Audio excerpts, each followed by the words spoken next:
Good afternoon, Joe Biondo with Inbound Logistics. We're here at Modex2026. Right now I'm talking to Josh Ornstein, Chief Architect at Vecna Robotics. Josh, how's it going today? Good, great. Nice to meet you. Nice to meet you too.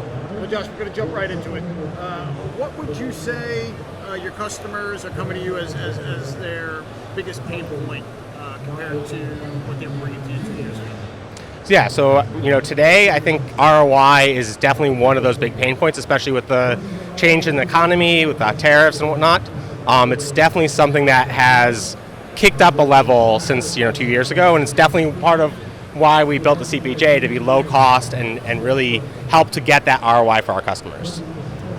So looking around the floor today, what is one thing that may have been completely unthinkable 5 years ago? I think it's the amount of automation that we just see in every aspect of the warehouse. Right now, it's an exception to not be automated in some of those areas, like trailer unloading, AFL's going up 3 levels, 4 levels. It's pretty crazy what automation is doing today.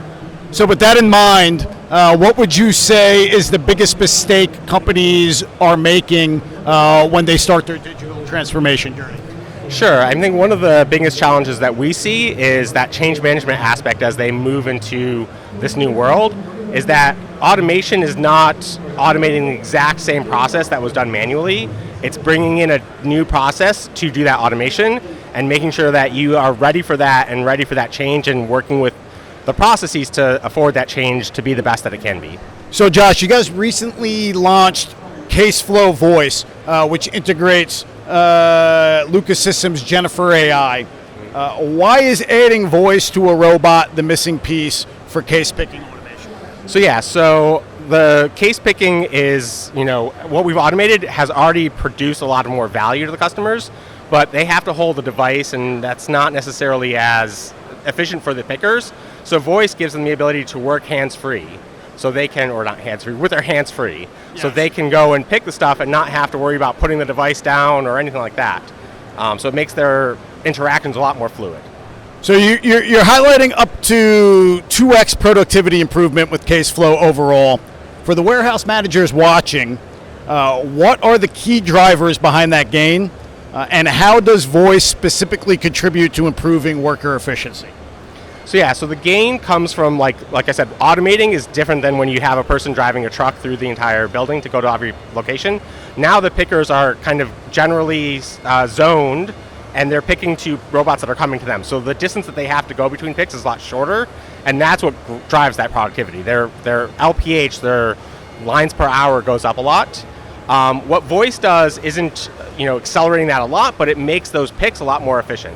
So the time that they're spending at a location is faster because that interaction with voice is faster than having to click through screens.